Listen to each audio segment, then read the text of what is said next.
Welcome, everyone. This is Coaching in Session. My name is Michael Rearden, and I will be your mindset coach today. And today we're going to be talking about executive energy coaching, executive coaching, and just how you can be the best person possible. We talk about so many topics here. I mean, this is a journey. We went on a journey on this interview with Michael Blunt. He helps us understand so much about the work he does, what he's doing to change the world, and how he helps people get into a better and bigger and stronger mindset.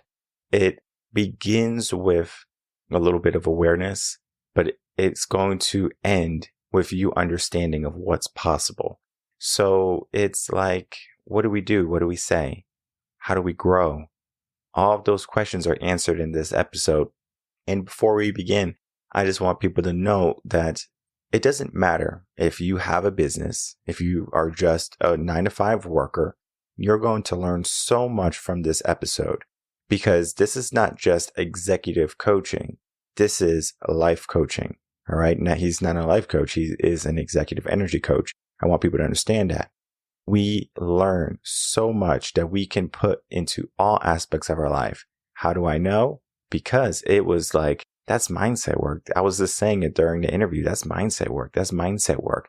It has so many correlations to how you can help your life expand, prosper, and then begin to live in abundance. So if you want something more out of life, regardless of where you are, what level you are, what position you're in, this is going to be the interview for you. So let's get into the interview with Michael Blunt and myself.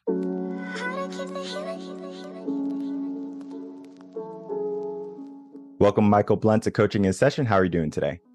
I'm doing well, Michael. Oh, I just realized that we're both Michael. I've been knew that before we even got on. I was like, oh, it's always great to meet another Michael in the world. Yeah, I love that. When I had the option to name my son, I was like, should I name him Michael? I was like, there's too many Michaels in the world. And plus, I'm going to be so great. He's going to have to try to stand up to that name. There could be never enough Michaels. Well, because you came up with Reven concept. So that's what I was just kind of going by, and it never came up with your name. It never said Michael until right now. And I'm like, wait, you're Michael as well. I was just calling you Reven Concepts. Well, Reven Concepts is the brand, it's the company. It's basically what I stand behind all the time, stand in front of, whatever you want to consider it. And the work you do is definitely in line with helping businesses grow. You are an executive energy coach, and we love your energy already. I know we're going to have a great conversation today. In your own words, tell the world who you are, what you do, and how you help them. Yes. So my name is Michael A. Blunt, and I'm an executive energy coach and founder of Energy Mastery School. And I've had the privilege of working with hundreds of CEOs, entrepreneurs, and business owners to help them make the necessary mindset shifts that keep them stuck and at a certain level of success, and helping them to transition into 10x levels of accelerated growth and breakthroughs. And so for me, my journey began in 2016 when I hit a breaking point as a marketing executive and dealing with anxiety and depression. I felt that moment, those feelings and those emotions and that time period was so intense that it put me in a hospital. I was suffering from, stress hives. I had TMJ, which is where I had to buy a mouth guard I played football, so I used a mouth guard before, but I never used a mouth guard to manage stress because I was chewing down my jaws. And so I did that. And eventually that led me to, breaking out of that and figuring out tips, tools, techniques to really, go into my next transition, which was to live a purpose-filled life. So, I help people with that, and I help people, really make or aim for breakthrough goals. Okay. Well, let's focus our conversation. I'll let you pick. We can either go into the aspect of helping people grow their business 10x, or we can help them understand that their life doesn't have to be full of stress, anxiety, and we can find fulfillment and purpose. Which one do you want to go down? Let's blend both of them, because we're not going to split it. We're going to pick one. We're picking one. Choose. Okay. Well, then let's pick the 10x, and then I'm going to throw in how you can avoid stress. All right. Trying to beat the system over here, but No problem. All right. So the first is the fallacy of 10x, right? Why not 20x? For me, 10x, it's like you can think 2x, right? So 2x to me is conventional thinking, and that's conventional ways of success. And that's, hey, making steady progress over time. You can make 100x and say, okay, yeah, over the next 100 years, this is kind of where I want to be. Or you could say 50, or you could say 40. 10 just seemed reasonable to me. It seemed like something that was still in reach for me. I'm always pushing for impossible goals and to get there a lot faster than you currently can. And I know that the brain switches off after a certain period, like, okay, that's just never going to happen. When your brain switches off, that's never going to happen. And then you stop generating the instructions to take the actions to actually create that. 10x seems just out of reach, but still in reach enough where you can pull it from the future and you can start working on that now in the present. So I use 10x for everything. And then from there, it's just a number system, achieving 10x goals in 1 year and then doing that in a 21-day program. So it's like kind of like this whole formula that I have. Yeah, it makes sense because it's going to be the correlation of the conscious and the subconscious mind, where we can say we're going to make $1 million this year, but then your subconscious mind will be like, no, you're not, buddy. All right. Yeah. Because the gap is just too far, because you might be working at McDonald's making $34,000 a year. Can you change it? Yes, you can change it, but we do have to develop the systems first. How do you help people develop the systems to reach that goal of 10x? So I have an easy framework, and it's called the C3 method. And the C3 method, the 3 C's are clarity, confidence, and consistency. And the C3 method was basically devised as a roadmap, and it's to help people go from where you are to where you want to be. The first step in going anywhere where you want to be is having a vision and having clarity of where you want to go. So we spend that time deprogramming, removing all the traumas, removing all the limiting beliefs. And once you can do that, once you can look out the window and you no longer have to look out the window with mud in it, you can see the entire scope because you've cleaned the entire window. But if you're looking at out the window, and it's extremely dirty, it just rained, there's mud on it, and you kind of have to like squint outside, then you don't really have the clarity that you need to have. So we need to deprogram that, decode it, and wash it. So we move that away. So that was step 1. The next step is confidence.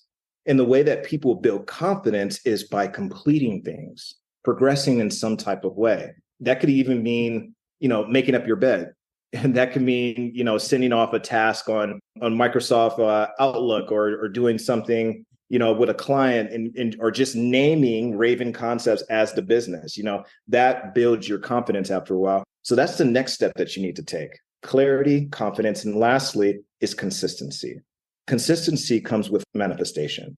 For me, manifestation is a science. It's turning mental thoughts into physical reality. So if you can consistently do that, then you can consistently have the lifestyle that you want and create the lifestyle that you desire. So that's how I work with my students and my clients on, moving them from point A to exactly where they want to be. It's very akin to mindset work because you're taking them to that step-by-step process. It's the staircase is not, all right, we're going to just jump to the top. We have to get there step by step. And the last part, consistency, is so important. Many people, they love to start. They love to have the idea. They want the good things in life. We can think about the money, the fame, the glory, whatever you want to consider, whatever their purpose is, their goal is. Consistency is often what stops them from keep on going or to keep on going. How do you help people who might be down this road? They have maybe spent a couple years building a business, building themselves up, especially these executives in businesses where it's just like, I've built something, I want to make it better, but it feels like I hit a plateau. How do you help people be consistent through that? Well, we can look at it one of 2 ways, and let's look at it both ways. The first way to look at it is philosophically. If I told you, Michael, that on the 200th time of you doing these podcasts or you doing something with your business, that it was going to take off and it was going to make you a multi-billionaire, would it matter if you failed or didn't succeed at the 100th time, the 150th or 199th? Not at all. So people, and I would say the majority of people, they have this imaginary, they haven't had this imaginary number in their mind. And they keep working towards something and they stop right before they get to 200.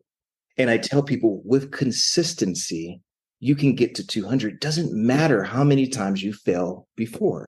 It doesn't matter how many no's you get.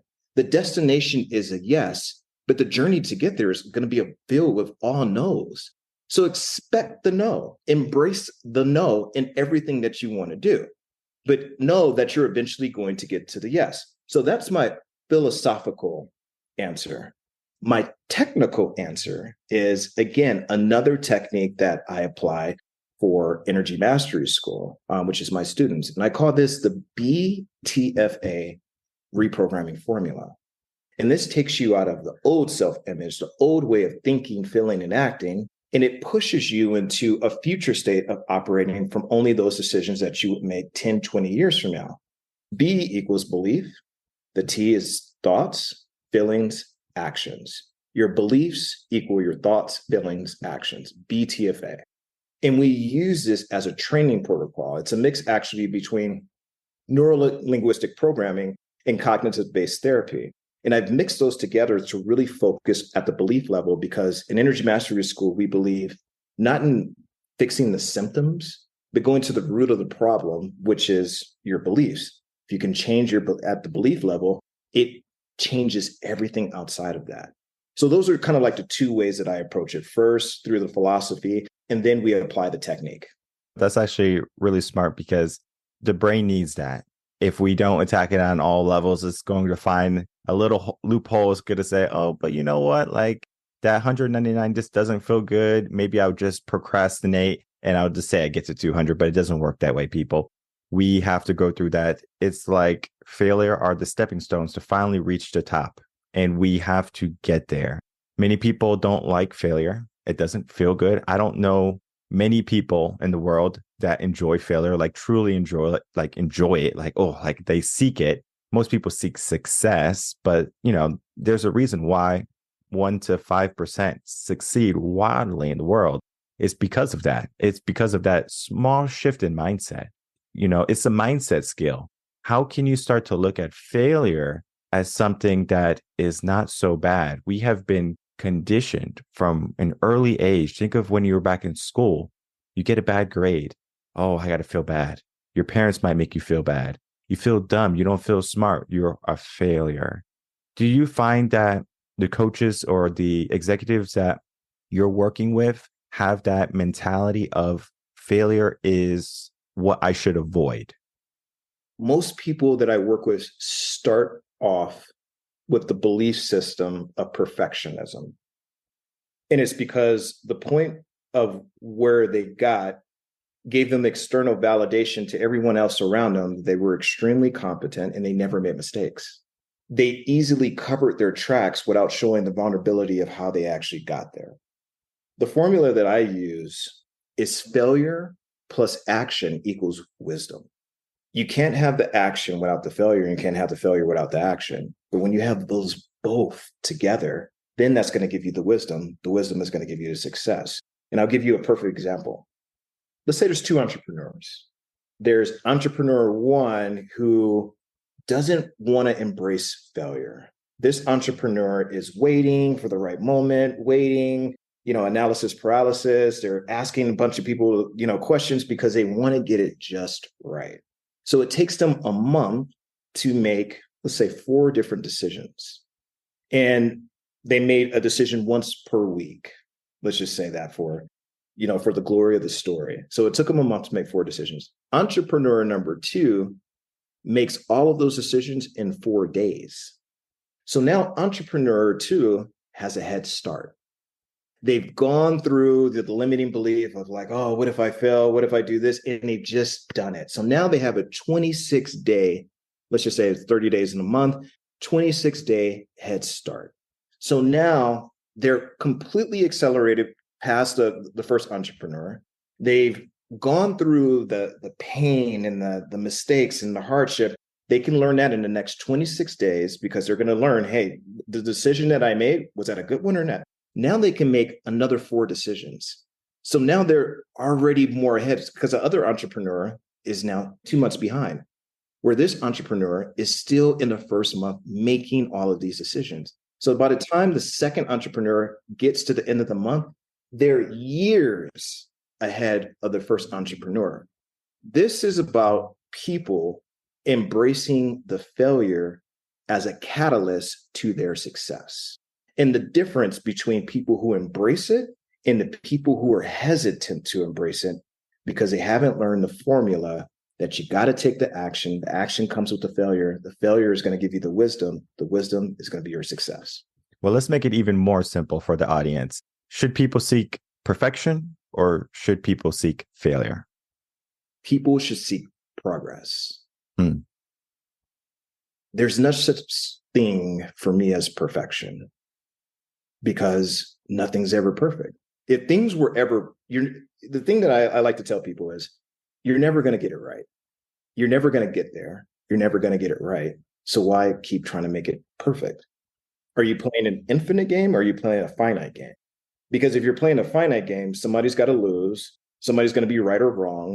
You're going to win or lose. And there's a person who's going to fail and the other person is going to win.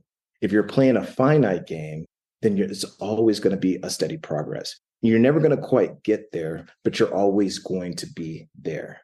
A good example of that would be if you're playing a finite game, I won $1 million. If you're playing an infinite game, I'm wealthy. If you're playing a finite game, I got married. If you're playing an infinite game, I've been married for 40 years. If you're playing a finite game, I became an overnight success. If you're playing an infinite game, I've been successful for the entirety of my career. So you got to ask yourself, what game am I playing? Because if you're playing a finite game and then you're in the bucket of failure, but if you're playing an infinite game, then you're always progressing. That's a great way to put it because progress is going to be the main key for many people, similar to consistency, as we talked about earlier. We do have to get into the aspect of the energy that we exude, the mindset that we have. Think of it in the sense of scarcity and abundance. You alluded to it, but you didn't necessarily say those words. And those are very common words. They're very common words for people to say, I understand what abundance means, and I know what scarcity means. They know what growth-minded means. They know what fixed-minded means. When we look at trying to, elevate ourselves to that progress, right? Making progress each and every day, we are going to have that mindset of abundance, right? We're growing, we're building. When we have that finite, it's very similar to scarcity, right? I'm trying to beat someone. I'm trying to get to that $1 million mark. When someone is in that scarcity mindset, is there a way to shift them in abundance mindset? Yeah, that's a great question. One of the things that we have to remember when we're switching mindsets is not necessarily what we're thinking and we're feeling and how we're acting, but what is our overall belief system? So if we come back at the belief level, if you believe that this person winning means that I lose, then you're always going to be in some type of scarcity mindset. But if you truly believe that this person wins and I can still win, if not more, then you'll always believe in an abundance mindset. So the first thing that we do is we switch not at the mindset, but really at the belief level. We go to the belief level and we figure out what exactly that you learned growing up.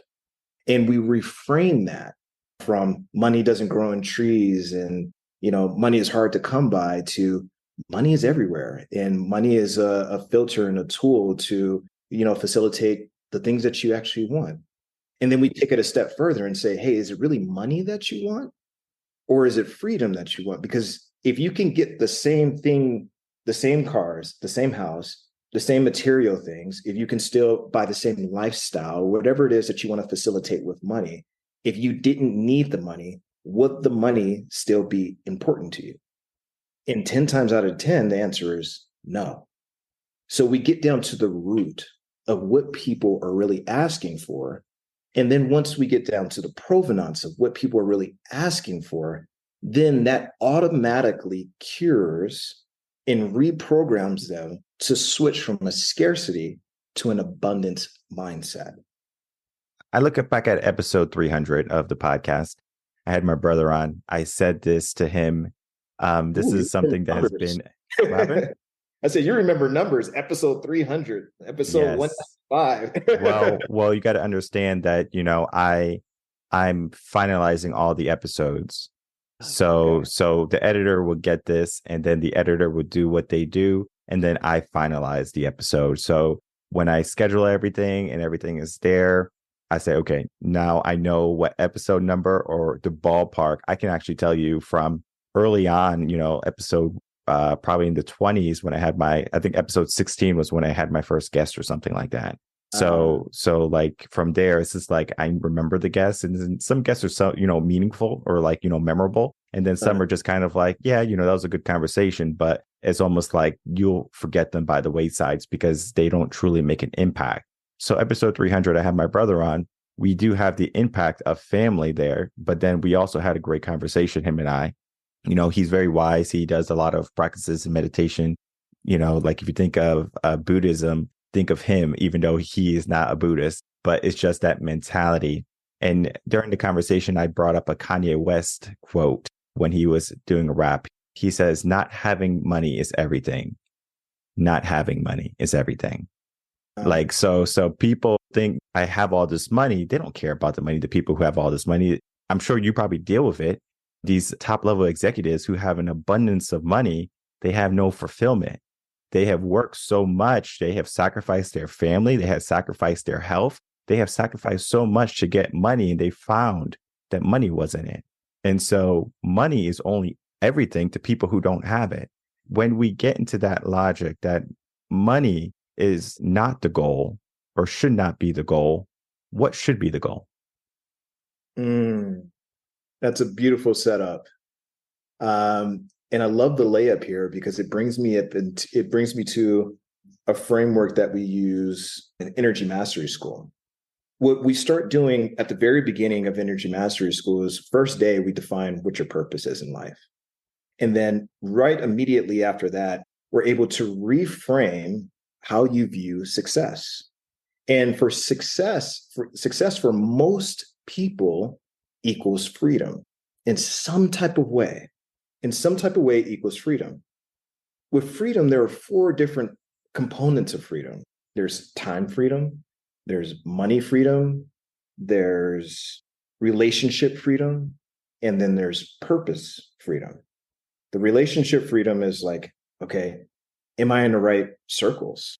Am I networking with the right people? Do I know the right people? The freedom to be able to go into circles, the presidential circles, the political circles, the celebrity circles, your natural circles.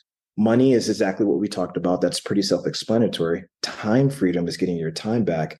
And purpose is being able to live your core values and to express that to the world in a way that's authentic to you. So when you look at those four different buckets, most people are winning in one area in life, but losing in every other area of life. And so we tell them like, yeah, you've got 25% of it right. What about the other 75%? What about the other three buckets?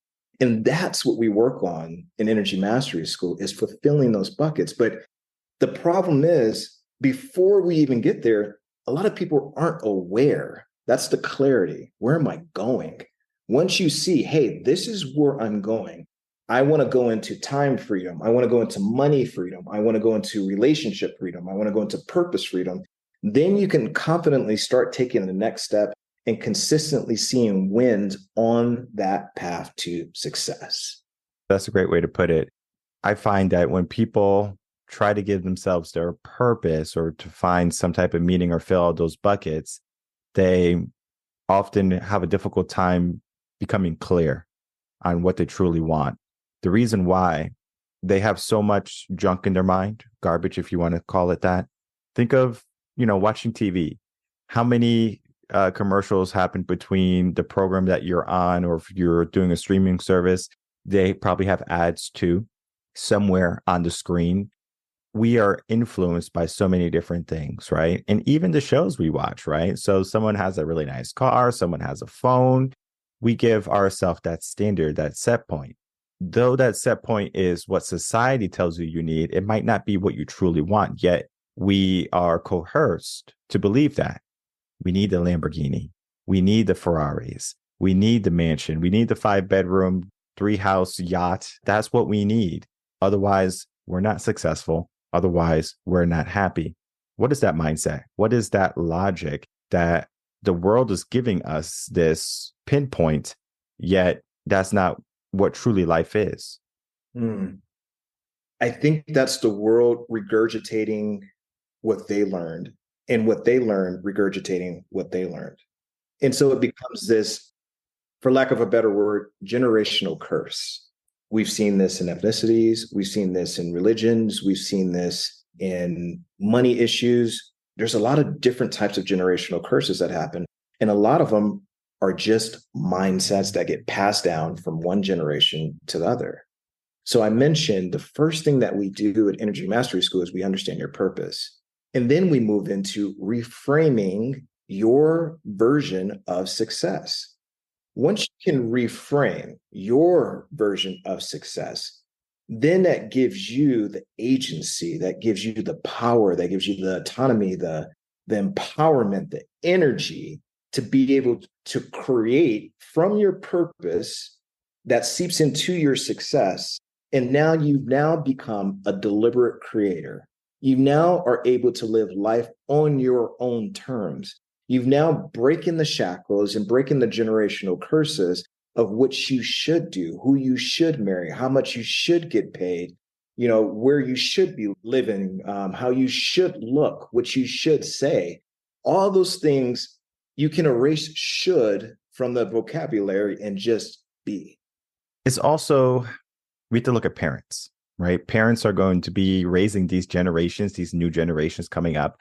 However, I did some research, did some, I guess you could say, soul searching of what's really going on. We think of, children growing up into this school, right? About 40 to some cases, 60%, depending on city demographic, people in broken households growing up, children in broken households. It doesn't necessarily mean that it's just a single parent. It can mean that there could be drugs, abuse that creates a broken household, because it's not going to create a healthy environment for that child to grow and nurture into. What happens is we look at that parents are taking almost a passive approach because they have their own worries. They have their own problems to worry about.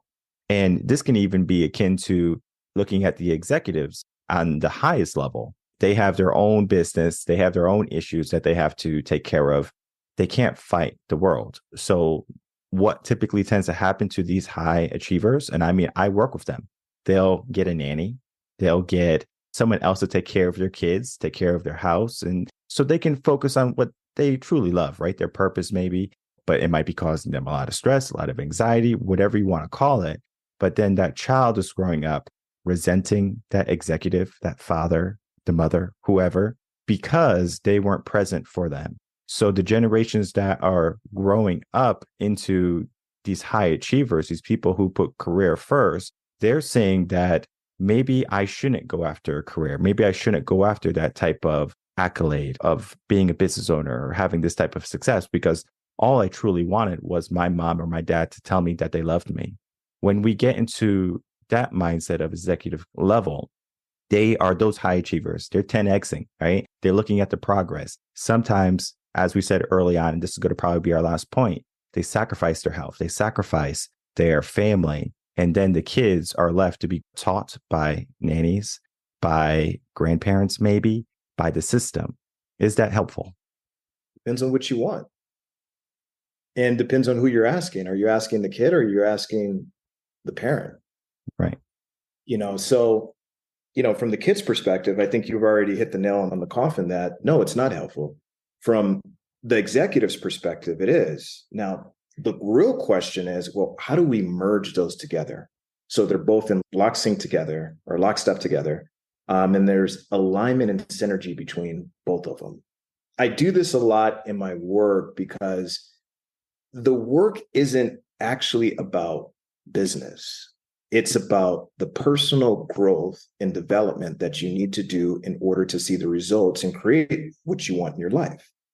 If you want to grow and scale your business, most people would say, okay, well, I'll hustle and grind, I'll network, and I'll do the things. In Energy Mastery School, or at least from what I teach, I say, no, you have to increase your level of self-worth.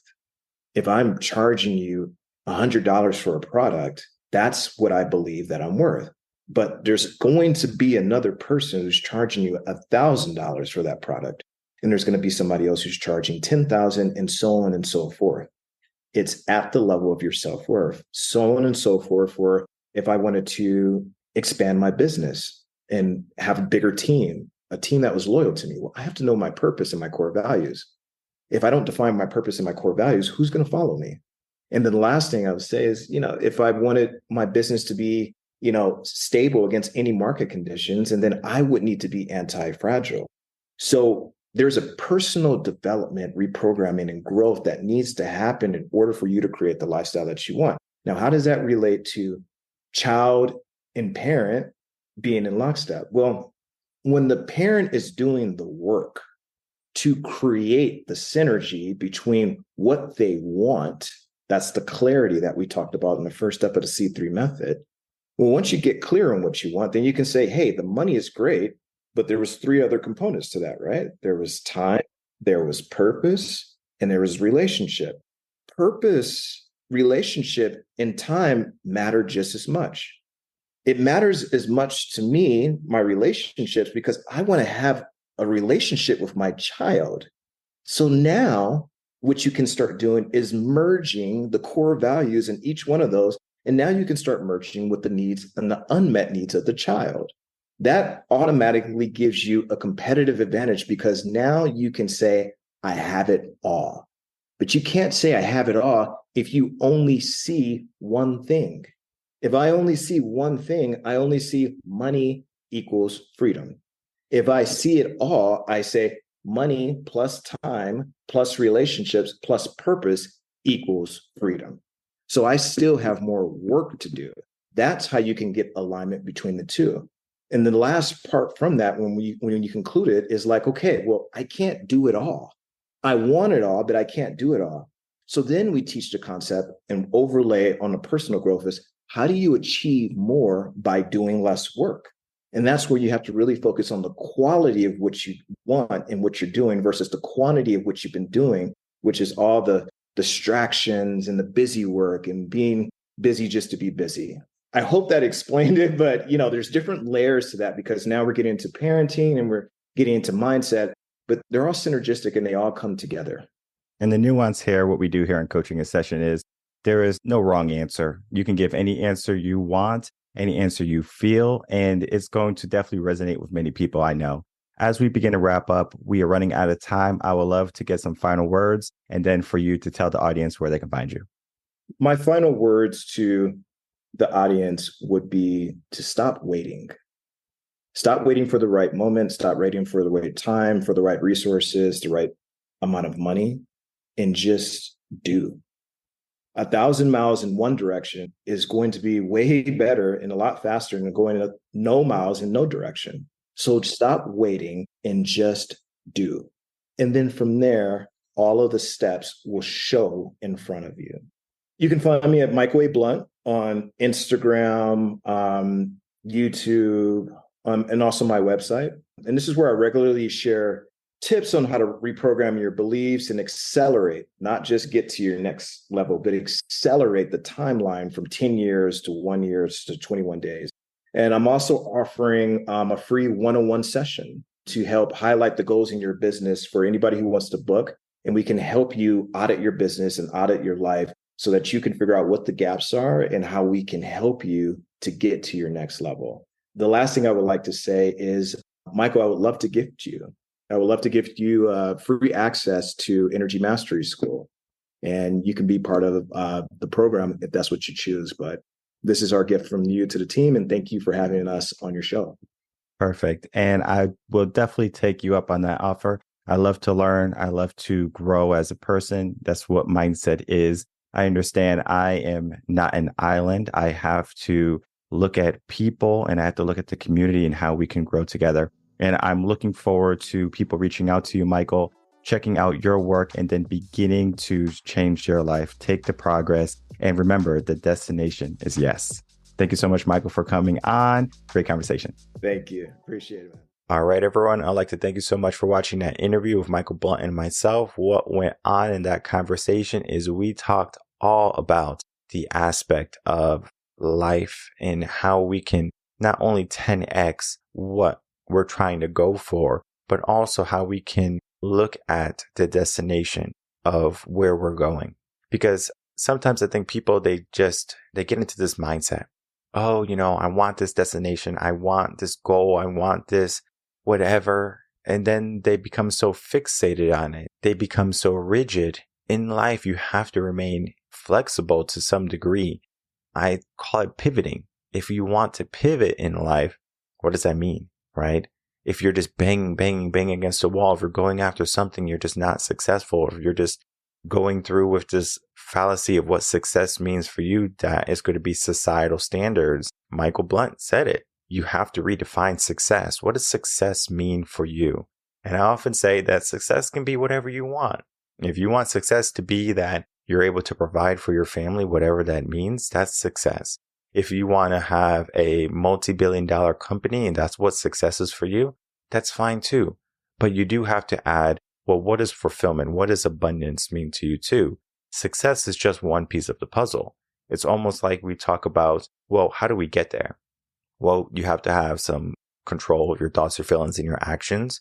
You have to be able to have the prompts to get there, and you have to be able to remain consistent. Because if you're just going to say you want to do something and you don't, you're going to create that habit. So it's not only about making your business thrive. It's about how can you thrive as an individual? Because that is what you're trying to do, right? Progress as a person. And when I do my executive level coaching, it's more of we look at the business, but we also look at what are you doing? Because when you can shine, your team shines, everyone else shines, everyone else can make progress to something better. Now, you do need to have at least some directive, some direction. And that's why Michael said the first thing he does in his training program is he defines purpose. We need to have that purpose. Because if we're just walking aimlessly to the things that we want to, the places that we think we want, I mean, you're going to find yourself, oh, maybe this is not the place for me. And so you keep on switching, you keep on changing. I'm not going to say that any progress you make, any actions you take are going to be wasted if they're in the wrong direction.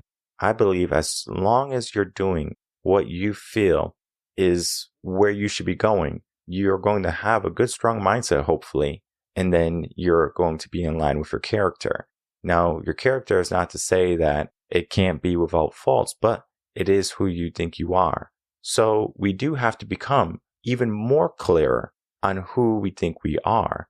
And when I do my coaching, we look at all aspects of your life, character being one of them, because character plays a pivotal role. And the reason why I say that is because you can look at this video, you can listen to Michael Blunt's words. I mean, we're both Michaels here. We are looking at our character, right? We get that feeling. Can this person help me? Can this person change my life? You don't listen to coaching in session because I have a nice voice. Maybe you do. Thank you. It's a compliment. But typically you are going to come to a personal development podcast because you want your life to be structured in a different way. You want your mindset to be structured in a different way. You want to begin to take incremental steps to the person that you're supposed to become. It's not going to be an easy task if you do it alone. And that is where you want to get a coach. You want to find something that's going to be that catalyst that's going to change your whole entire trajectory, your whole entire life. Michael said it in a whole cliche way of break the generational curse. Not just in the sense of, this is what we should be looking at, but how we should be living also. Because if you are struggling and your kids struggle and their kids struggle, that's the generational curse. But in every family, there's going to come a black sheep. There's going to come someone who says, you know what? I don't care about societal norms. I don't care about my current circumstance. I want to make some changes. I want to be bigger than what I am. I want to change not only my life, but every generation that is going to be subsequent to me because of my actions today. So what are those actions for you? If you have an inclination, go for it. If you need a little bit of guidance, reach out to Michael Blunt, reach out to us here at Reven Concepts, and begin that process to becoming that person, that black sheep, if you want to say, or you could be any type of sheep or any type of wolf or whatever animal you want. And you can say, I want to break this. I want to break the circumstance. I want to break the norms. I want to create abundance. So as I said, the destination is going to be yes. Seek yes. Don't worry about the failure. The failure is going to lift you up so much. And it's important that you just have a nice, strong mindset that's fixed on growth, not fixed. My name is Michael Rearden. I'm a mindset coach. If you have any questions, you can email me coachinginsession@gmail.com. And I'll see everyone on the next episode of Coaching in Session. Until then, everyone take care.